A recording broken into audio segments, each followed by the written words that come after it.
My name is Julia Hayes, 32 years old, and I never imagined my $650,000 relocation bonus would end up funding my sister-in-law, Madison's beach house.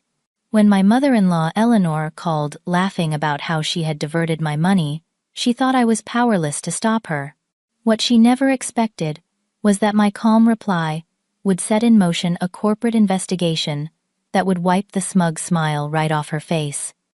If you are watching this now and have ever dealt with toxic in-laws, drop a like, hit subscribe, and let me know in the comments where you are watching from, while I tell you how justice was finally served. I grew up in a modest neighborhood in Seattle, the daughter of a high school teacher and a nurse. My parents taught me the value of hard work and integrity from an early age. Our home was small but filled with love and support. We never had much in terms of material possessions, but my parents made sure I had opportunities they never did, especially when it came to education. My passion for computer engineering emerged in high school when I took my first coding class. Something about the logical problem-solving and creative potential clicked with me immediately. I worked part-time jobs to save for college, and was thrilled when I earned a partial scholarship to the University of Washington. Even with the scholarship, I took out student loans and worked throughout college to make ends meet. Those years taught me resilience and the satisfaction of earning everything through my own efforts. After graduation, I landed a job at a mid-sized tech company. The salary was modest, but I was eager to prove myself. During my first year, I met Daniel Wilson, a marketing executive who had joined the company around the same time. Our relationship developed naturally as we bonded over being newcomers navigating corporate culture. Daniel was kind, supportive, and seemed genuinely proud of my accomplishments. After 2 years of dating, we got married in a small ceremony with close friends and family. That was my first encounter with Eleanor Wilson, my mother-in-law. She arrived at our engagement party wearing an outfit that cost more than my monthly rent, and immediately began critiquing everything from the venue to my ring. I noticed how she dominated conversations, constantly referencing their family wealth and connections. Daniel had warned me that his mother could be difficult, but experiencing her behavior firsthand was jarring. Eleanor came from old money and had never worked a day in her life. She had married into even more wealth when she wed Richard Wilson, who owned a successful chain of luxury car dealerships. Their daughter Madison was clearly the favorite child, while Daniel seemed to exist in her shadow despite his own accomplishments. The class difference between our families became apparent at every interaction. Eleanor would make subtle comments about my background, my clothes, even my career choice. She once asked me if I was planning to quit my job after marriage, because surely Daniel could support me, as if my career was just a hobby. I politely but firmly explained that I loved my work and had no intention of giving it up. This seemed to offend her, as if my independence was a direct challenge to her values. Madison, my sister-in-law, was cut from the same cloth as her mother. She had bounced between expensive colleges without completing a degree, and now lived off a trust fund while claiming to be an influencer and lifestyle consultant. Her Instagram was filled with luxury vacations and designer products, all funded by her parents. Despite being 30 years old, she had never supported herself financially. Daniel's relationship with his family was complicated. He clearly loved them, but had distanced himself from their materialistic values. He had insisted on building his career without his father's connections, and had chosen a modest lifestyle despite having access to family money. This was one of the things I admired most about him, but it created tension with his parents, especially Eleanor, who saw his choices as a rejection of their way of life. The first 2 years of our marriage were relatively peaceful. We lived in Seattle, far enough from Boston, where the Wilsons resided that we only saw them on major holidays. Daniel was protective of me during these visits, quickly redirecting conversations when Eleanor started making inappropriate comments.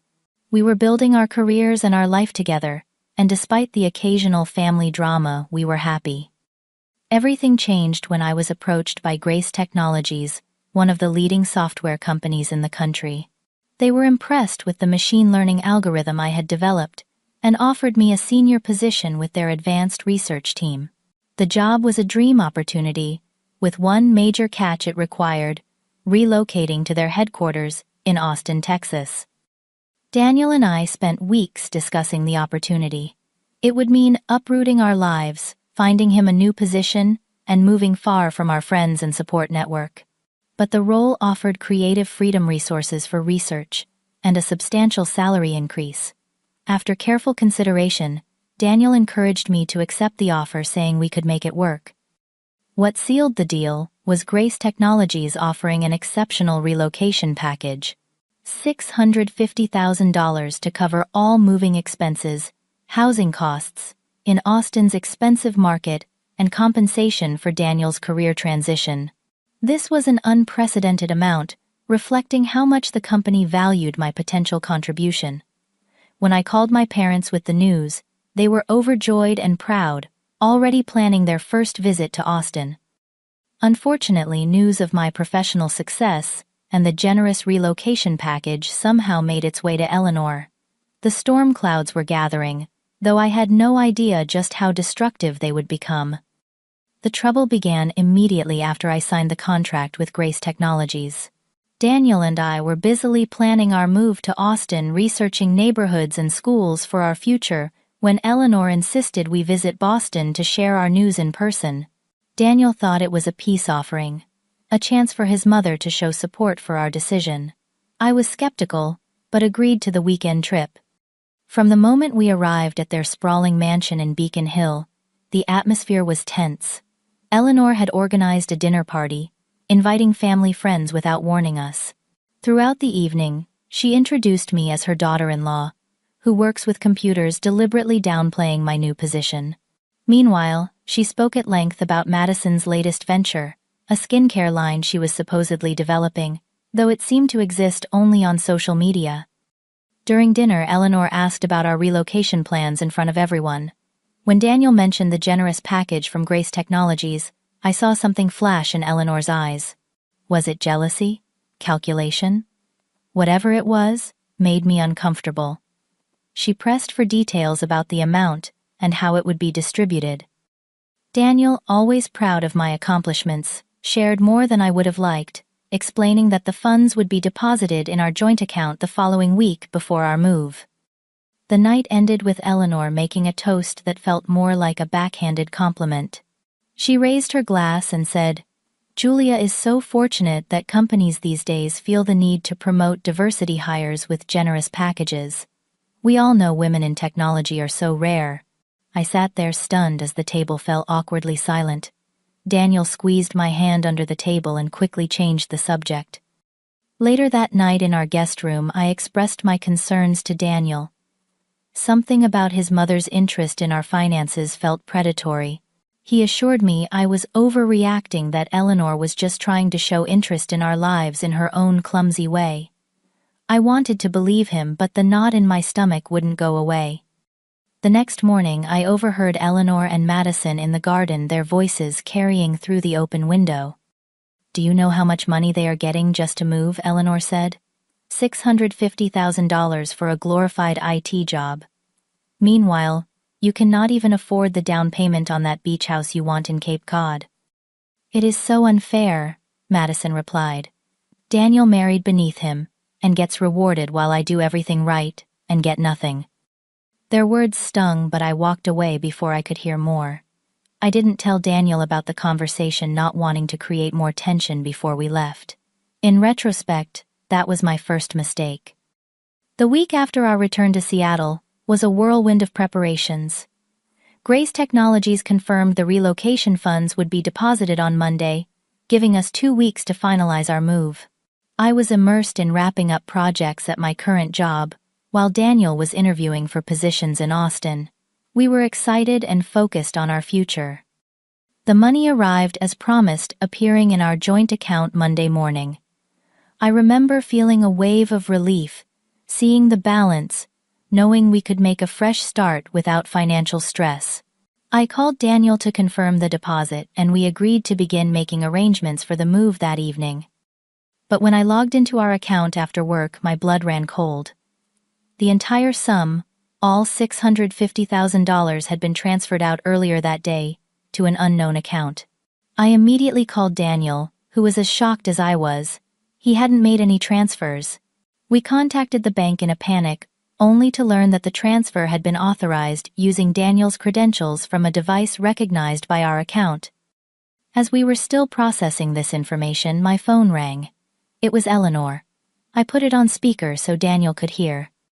"Julia, darling," she began, her voice dripping with false sweetness. "I just wanted to thank you for your generosity. Madison has made an offer on that beach house she has been eyeing, and your relocation money made it possible." "What are you talking about?" I stammered, gripping the phone so tightly my knuckles turned white. Eleanor's tone changed, dropping the pretense. "Oh, please. That money was wasted on you anyway. You do not deserve it.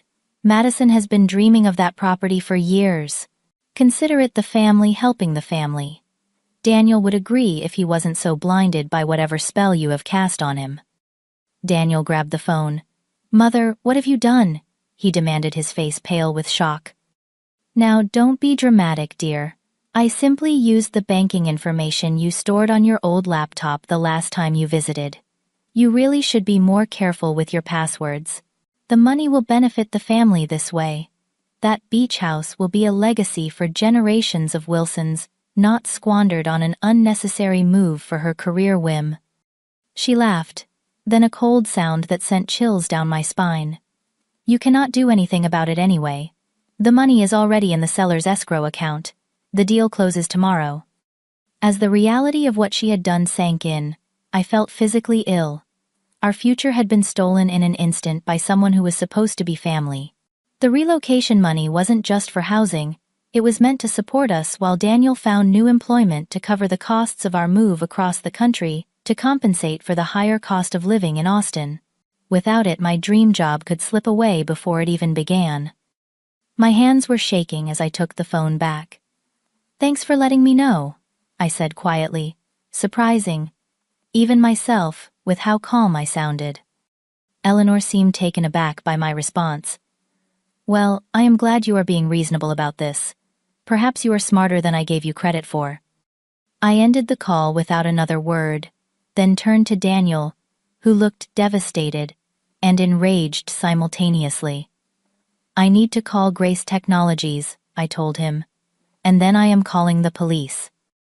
The hours following Eleanor's shocking call were a blur of frantic phone calls and mounting anxiety. Daniel paced our apartment, alternating between apologizing profusely and making enraged calls to his father, who claimed complete ignorance of Eleanor's actions. Whether Richard was truly unaware or simply covering for his wife remained unclear, but his stammered response suggested at least some level of surprise. My first call was to Amelia Parker, my contact at Grace Technologies. I struggled to keep my voice steady as I explained the situation, emphasizing that the funds had been stolen through unauthorized access to our account. To my immense relief, Amelia was understanding, even sympathetic, but her concern was evident. "Julia, this is incredibly serious," she said. "I need to report this to our finance department and legal team immediately. This money was allocated specifically for your relocation expenses. The company will need to investigate." The word investigate hung in the air, simultaneously offering hope and intensifying my anxiety. I assured her we had already contacted the bank and would be filing a police report. She promised to call back after speaking with the appropriate departments. Next came the call to the police, which proved frustratingly anticlimactic. Since Eleanor had used Daniel's credentials and the money had gone to a family member, they categorized it as a civil matter rather than criminal theft.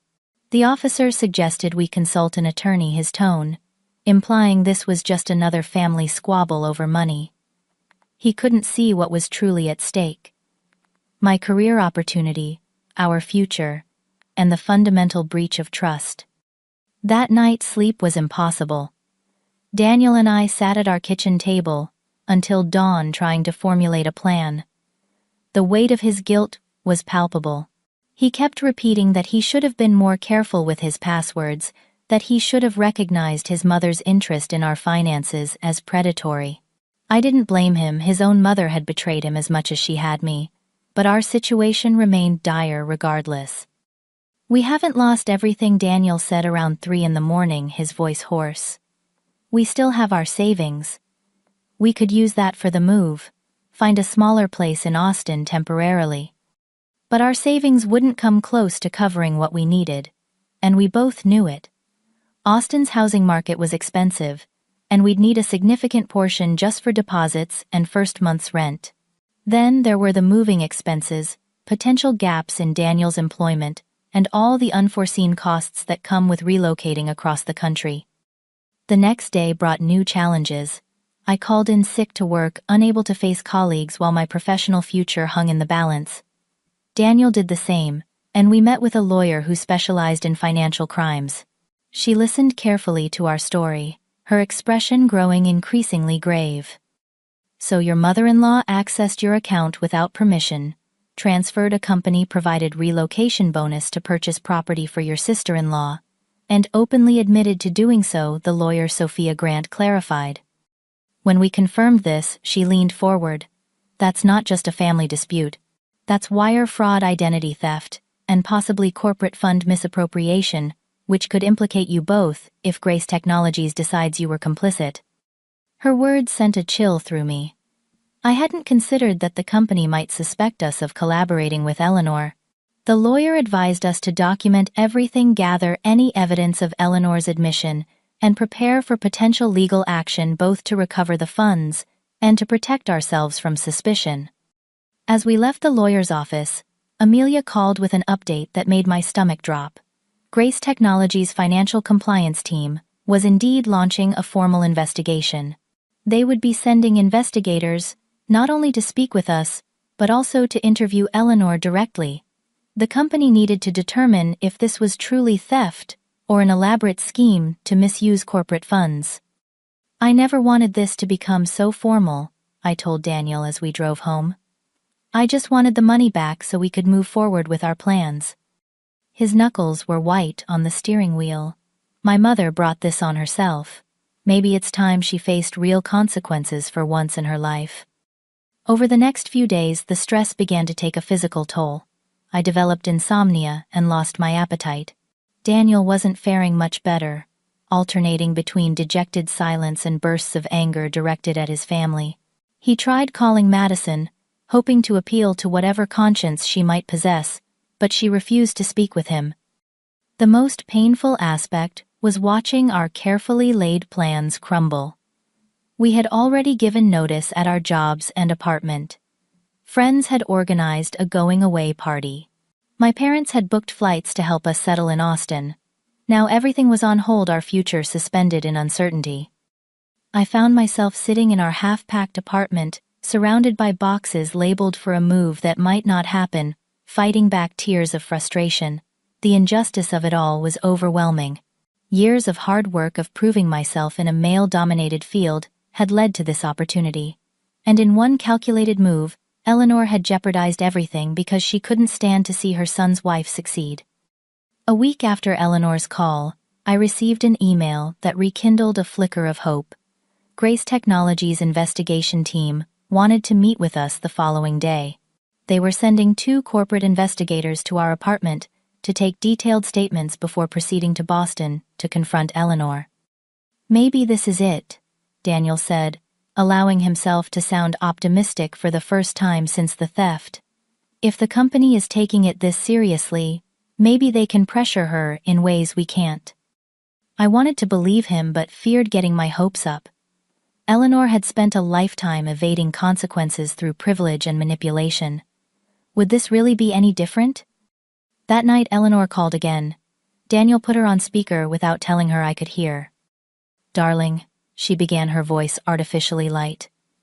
"I hope you've calmed down about the money situation.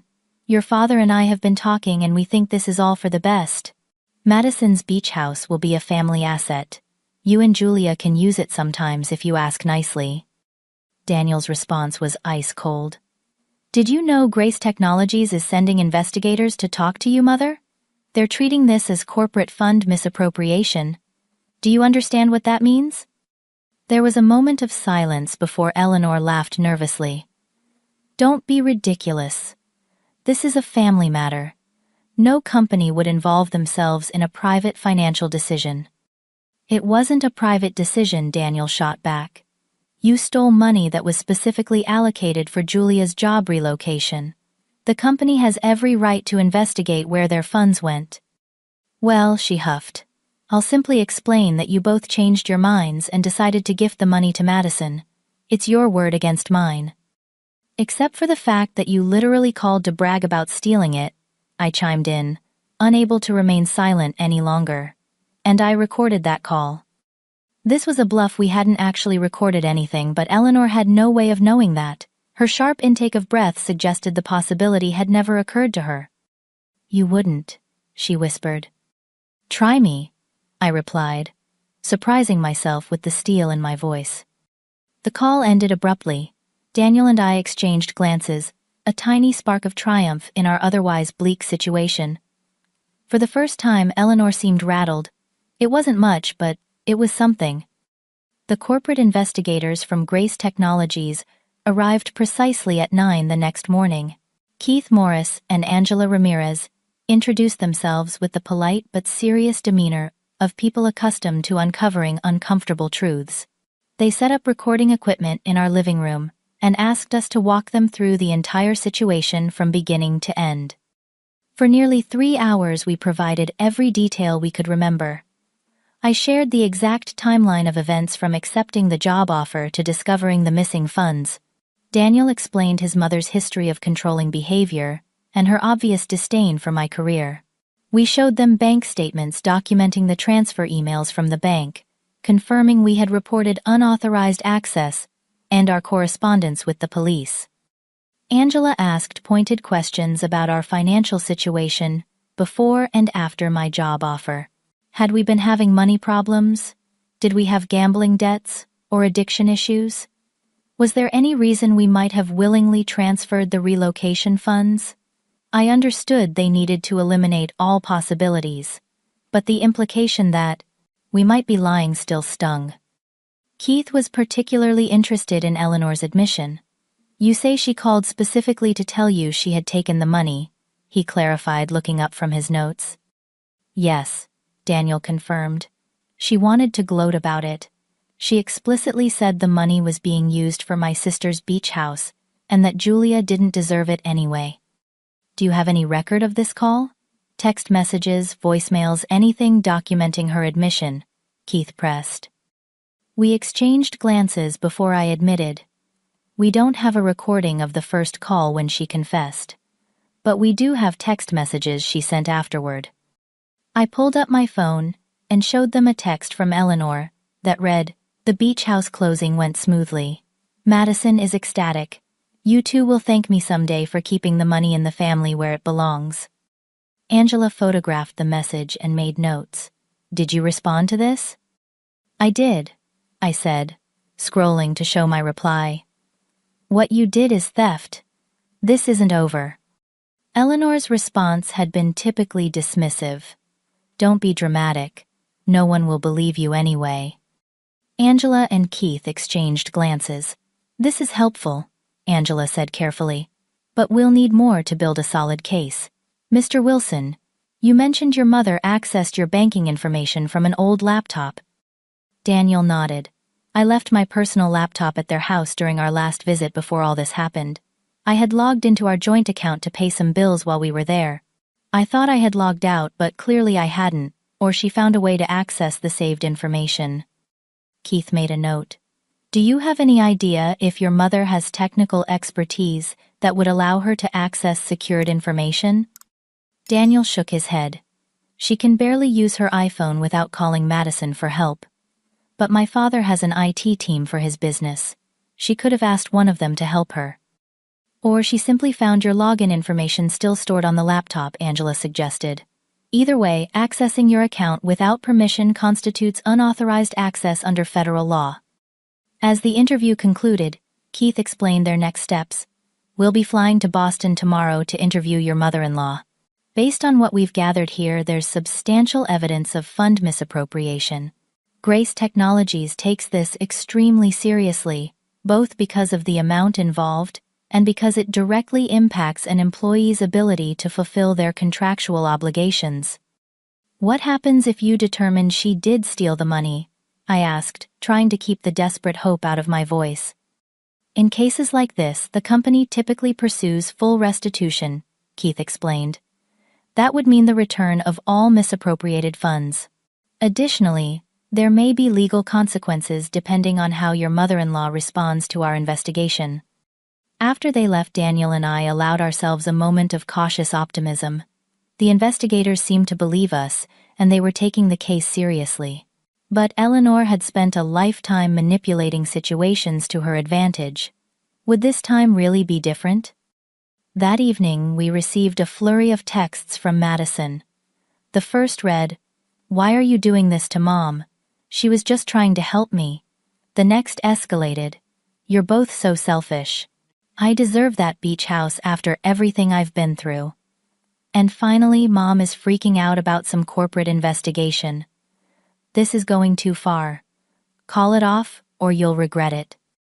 Daniel responded simply, "Return the money, and this ends immediately." Madison's reply came quickly. "The money is gone. The house closing finished yesterday. There's nothing to return." I felt a wave of despair. If the money had already been used to purchase the property, how could we possibly recover it in time for our move? Even if Grace Technologies determined theft had occurred, legal proceedings to force the sale of the house could take months or years.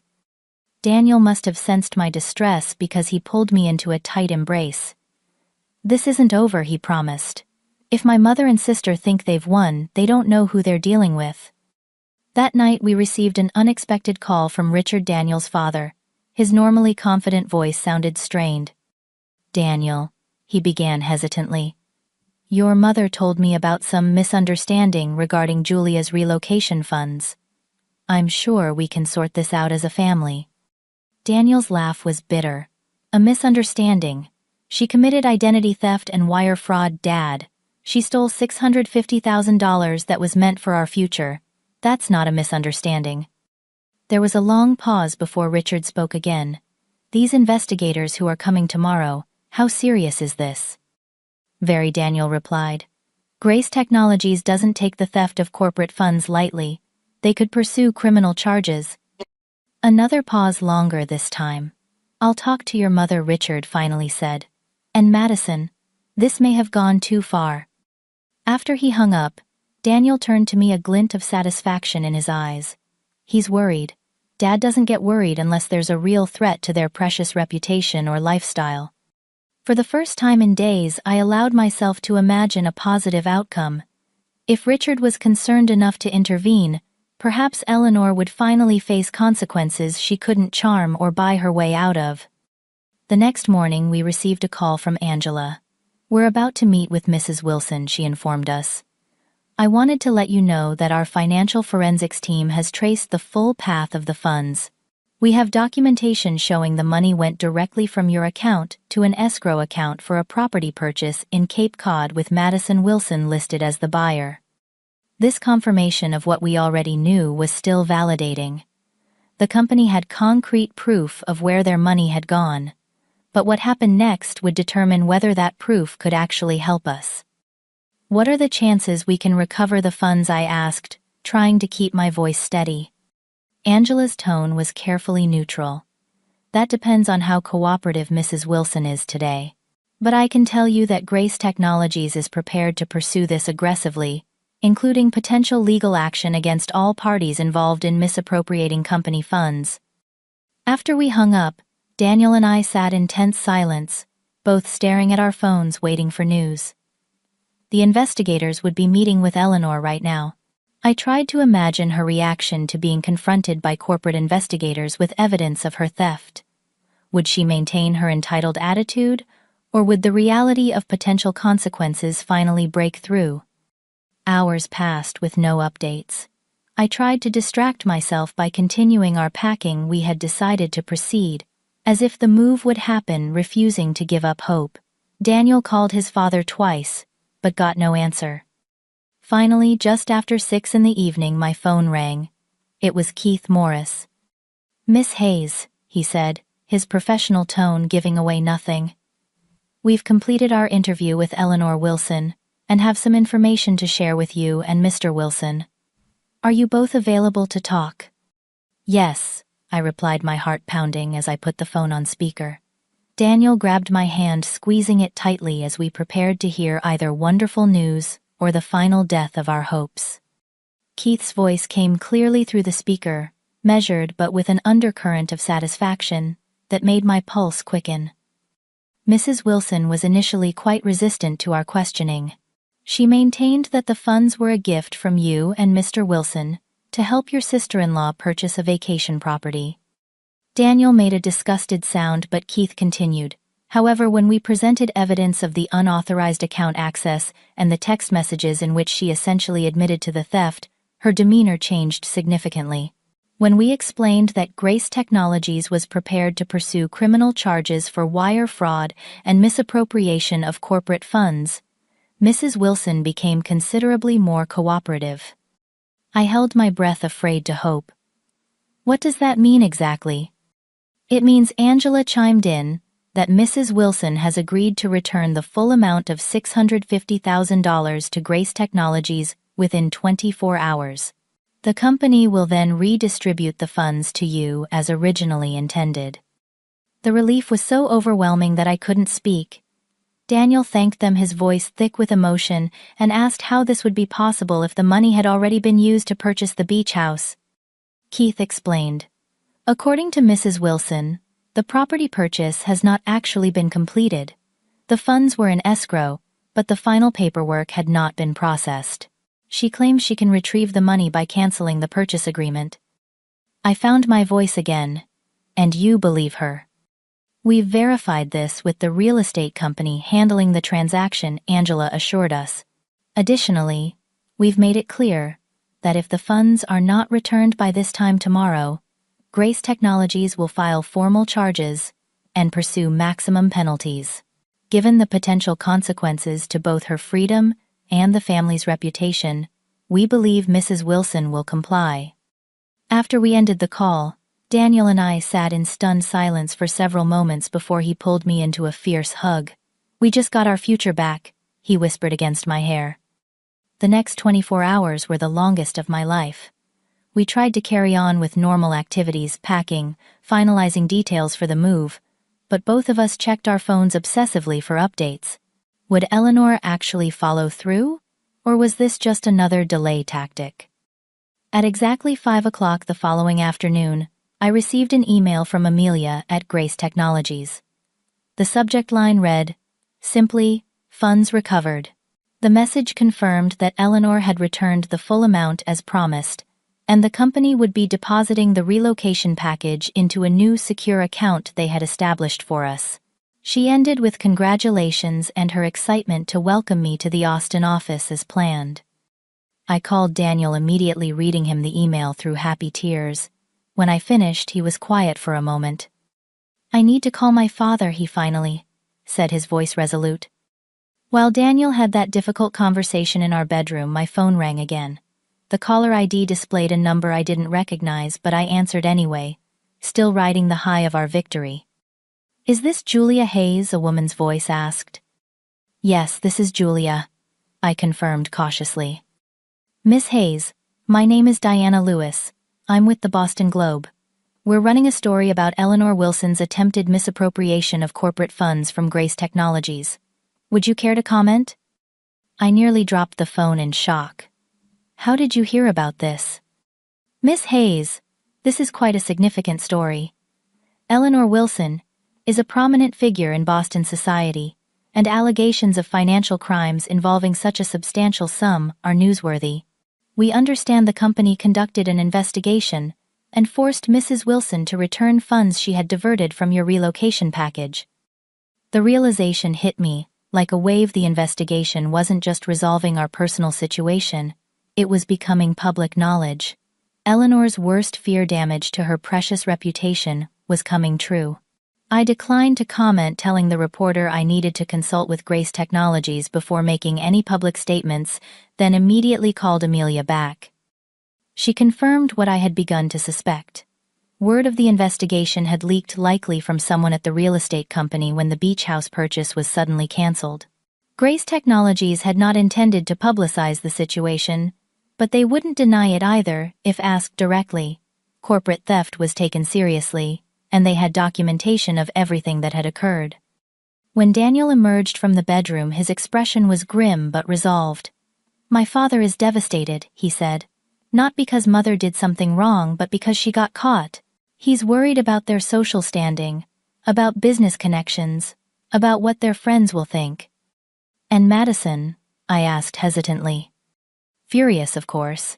She's blaming us for ruining everything." Daniel rubbed his temples wearily. "I told Dad that we never wanted this to become public, but Mother's actions had consequences. I also made it clear that our relationship would need serious rebuilding if they want to be part of our lives going forward."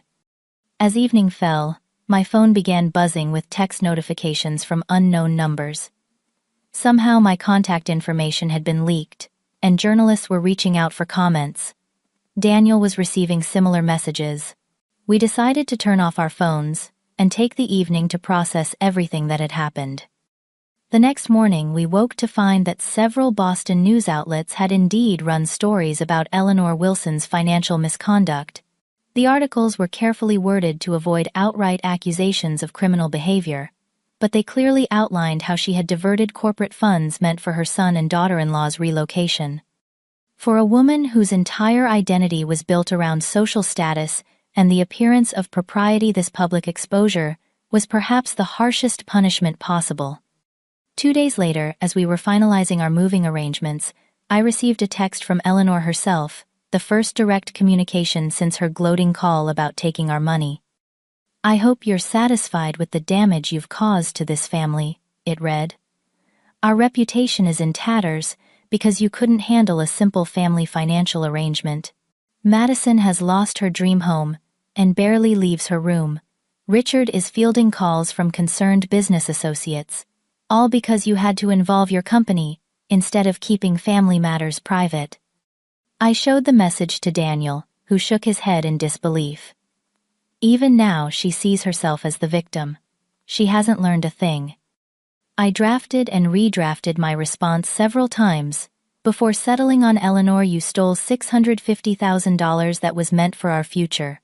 You accessed our account without permission and transferred funds that weren't yours to take. These were the natural consequences of your actions, not our desire for revenge. I hope someday you can understand the difference." She didn't respond, and I didn't expect her to. Some people are incapable of accepting responsibility for their actions, no matter how clear their culpability. The day before our scheduled move to Austin, we received a surprising visit from Richard. He looked older somehow. The confident bearing I remembered, replaced with a weary slump to his shoulders. Daniel invited him in cautiously, and we all sat in our living room surrounded by packed boxes. "I want to apologize." Richard began, looking directly at me for perhaps the first time since I'd known him. "What Eleanor did was wrong.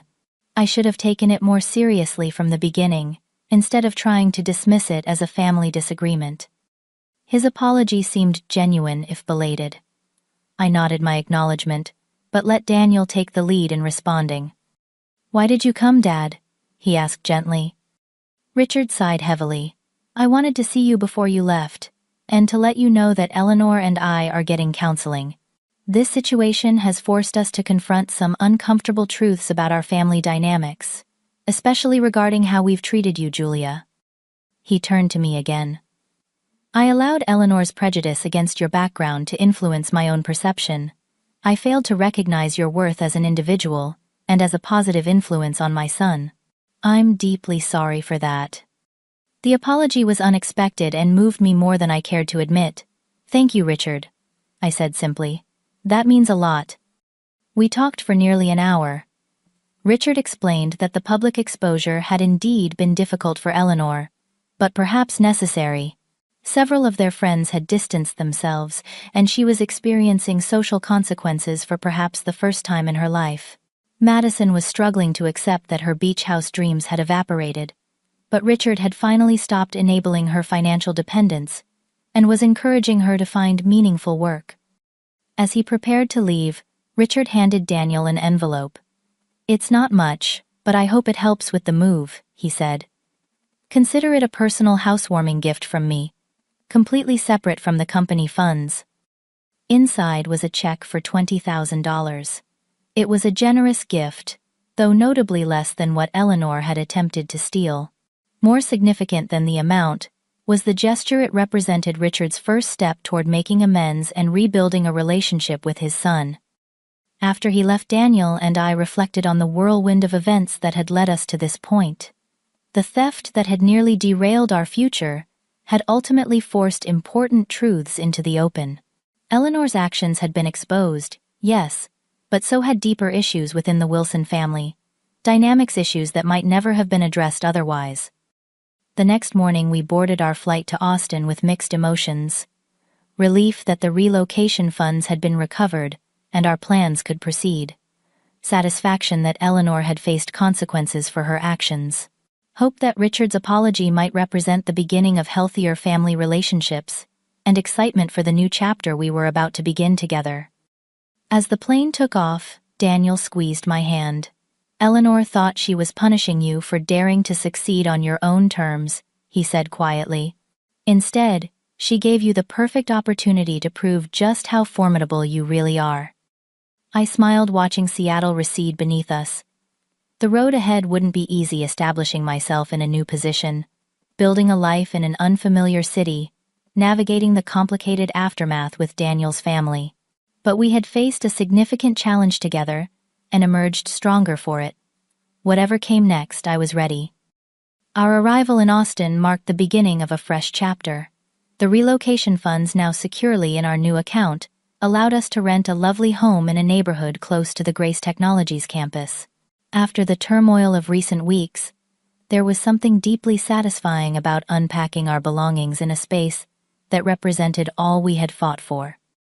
My first day at Grace Technologies exceeded all expectations. Amelia gave me a personal tour of the state-of-the-art research facilities, introducing me to team members who had been eagerly awaiting my arrival. The advanced machine learning project I would be leading was even more innovative than I had initially understood, with potential applications in healthcare that could genuinely improve lives. What surprised me most was how many people at the company knew about the situation with Eleanor. Not the specific details, but enough to understand that my relocation had faced unusual challenges. Senior executives went out of their way to welcome me, assuring me that the company valued my contributions and was committed to supporting my transition. It was a stark contrast to the dismissive treatment I had often experienced in previous roles. During my second week, I was invited to lunch with Heather Jackson, the Chief Technology Officer. As we discussed my preliminary ideas for the project, she unexpectedly brought up the investigation. "I hope you don't mind me mentioning this," she said carefully, "but I wanted you to know that your handling of the situation with your relocation funds impressed a lot of people here. You were professional and patient during an incredibly stressful time. Those are qualities we value as much as technical expertise." I was momentarily speechless, having expected the company to want to forget the awkward incident. "Thank you," I finally managed. "It was certainly not how I planned to make my first impression." Heather smiled. "First impressions are overrated. How we handle challenges reveals far more about character." She paused, stirring her iced tea. "I'll be frank, Julia. We have our eye on you for leadership beyond this initial project. Your technical skills got you hired, but your grace under pressure suggests you might be suited for more senior roles in the future." This conversation was the first indication that the painful ordeal with Eleanor might actually have unexpected professional benefits. Rather than harming my standing at Grace Technologies, it had showcased qualities that technical interviews rarely reveal. Meanwhile, Daniel was building his own new beginning. After several interviews, he secured a position with a marketing firm that specialized in tech clients. The role offered more responsibility than his previous job, with potential for growth in an industry he was passionate about. Watching him thrive independently, without family connections or inherited advantage, filled me with pride. Our new home gradually transformed from a house filled with boxes to a warm, welcoming space that reflected our shared tastes. We explored Austin together on weekends, discovering favorite restaurants, parks, and local attractions. The distance from Boston and the Wilson family drama allowed us to reconnect as a couple, reminding us why we had chosen each other in the first place. 3 months after our move, my parents came to visit. Showing them around my new workplace, seeing their pride as colleagues praised my early contributions to the project, was deeply satisfying. My father, who had worked so hard to give me educational opportunities he never had, became emotional during a demonstration of the algorithm I was developing. "This is why we sacrificed," he told me privately later. "Not for recognition or status, but so you could do meaningful work that makes you happy." He squeezed my hand. "I'm so proud of the woman you've become, Julia." Hearing those words, I couldn't help but contrast my parents' unconditional support with Eleanor's attempts to undermine me at every turn. One perspective had nurtured growth and confidence. The other had sought to diminish and control. The difference couldn't have been clearer. Communication with the Wilsons remained complicated. Richard called Daniel regularly, making genuine efforts to maintain their relationship. He asked thoughtful questions about our new life in Austin and Daniel's job, showing interest without judgment. He mentioned that he and Eleanor were continuing counseling, working through long-established patterns in their marriage and parenting. Eleanor herself remained largely silent. The few times she spoke to Daniel on the phone, she was polite but distant, never directly acknowledging what had happened. Madison occasionally sent passive-aggressive texts, implying that our move had somehow been selfish despite the circumstances. We maintained civil but careful boundaries with both of them.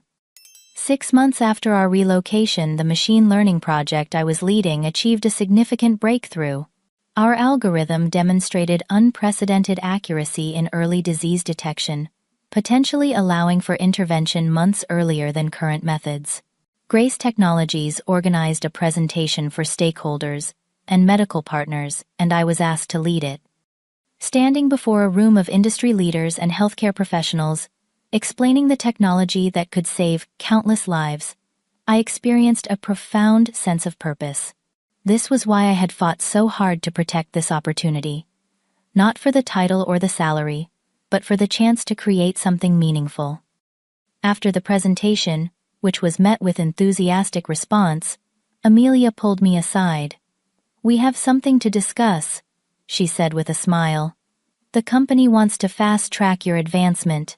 There's a director position opening in the AI research division, and your name is at the top of the list."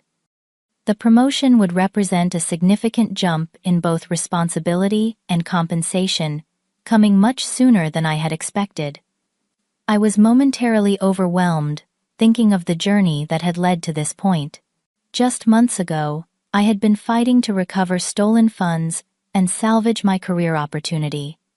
Now I was being considered for leadership in one of the most innovative divisions of a cutting-edge company.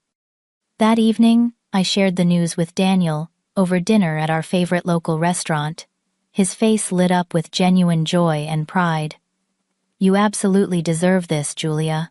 After everything you've overcome, this recognition feels like cosmic justice." We toasted with champagne, celebrating not just the potential promotion, but everything it represented. My professional success was tangible proof that Eleanor's attempts to derail my career had failed spectacularly. The universe had a certain poetic symmetry sometimes. The following weekend, Daniel received an unexpected call from his father. Richard was coming to Austin on business and wanted to have dinner with us. When Daniel shared this news, I felt a moment of apprehension.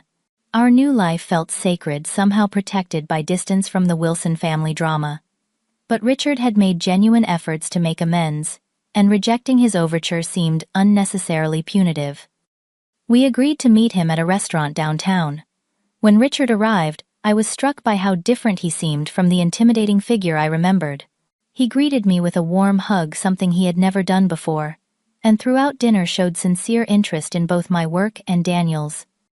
Near the end of the evening, he brought up Eleanor. "She's still struggling," he admitted. The public embarrassment hit her harder than I initially understood. But she's beginning to recognize how her behavior has affected her relationships, especially with you, Daniel. He turned to me. And with you, Julia. She's not ready to reach out directly yet, but she's asked me to express her regret. It wasn't quite an apology, but from Eleanor, even acknowledged regret represented significant progress. Daniel and I exchanged glances silently, agreeing to accept this small olive branch for what it was, a beginning, not a resolution. As Richard prepared to leave, he hesitated, then said, I want you both to know that I've made some changes to our estate planning. Madison will still be provided for, but I've ensured that Daniel will receive an equal share. More importantly, I've established a separate educational trust for any children you might have in the future. He looked directly at me. I want to make sure that my grandchildren never doubt their grandfather's support for their dreams, whatever those might be. It was a meaningful gesture addressing the imbalance that had characterized the Wilson family dynamics for so long. More than the financial aspect, it represented Richard's commitment to creating a more equitable family legacy. After he left, Daniel and I walked along the Austin riverfront, reflecting on how much had changed in just 6 months. The theft that had nearly derailed our future had instead become a catalyst for positive transformation in nearly every aspect of our lives. My career was flourishing. Our relationship had strengthened through shared adversity. Even the damaged family relationships were slowly beginning to heal. That night, as we sat on our back porch, watching the stars, I felt a profound sense of peace. Eleanor's attempt to control our lives through financial manipulation had ultimately given us the freedom to create something better than we had imagined. The $650,000 she had tried to steal had been recovered, but the experience had given us something far more valuable: perspective, resilience, and appreciation for what truly mattered. 1 year after our life-changing move to Austin, Daniel and I decided to host a housewarming party in our new home, a beautiful property we had purchased in a quiet neighborhood with mature oak trees and a view of the hills. The down payment had come partially from my bonus after the successful launch of our medical AI platform, which was now being implemented in hospitals across the country. As I arranged flowers in the kitchen, I marveled at how different my life had become since that shocking phone call from Eleanor. I had accepted the director position at Grace Technologies and was now leading a team of brilliant engineers and data scientists. Daniel had been promoted to creative director at his firm, earning recognition for an innovative campaign that had gone viral. We had built a community of friends who knew and appreciated us for who we truly were, not for family connections or social status. Our guests that evening included colleagues, neighbors, and friends we had made since moving to Austin. My parents flew in for the occasion, as did Daniel's father, Richard, who had visited several times over the past year and gradually become a positive presence in our lives. Notably absent were Eleanor and Madison, though Richard assured us that both were making progress in their own ways. Eleanor has started volunteering at a women's business mentorship program, he told us privately during the party. I think helping young women navigate professional challenges has given her some perspective on her own behavior. She still has a long way to go, but it's a start. As for Madison, Richard had finally stopped enabling her financially, instead helping her find an entry-level position at a friend's company. She was, according to Richard, initially resentful, but gradually finding satisfaction in earning her own way. The beach house dream had been replaced with more realistic goals, including returning to school to complete her long-abandoned degree. After our guests departed, Daniel and I sat on our back patio, enjoying the peaceful evening.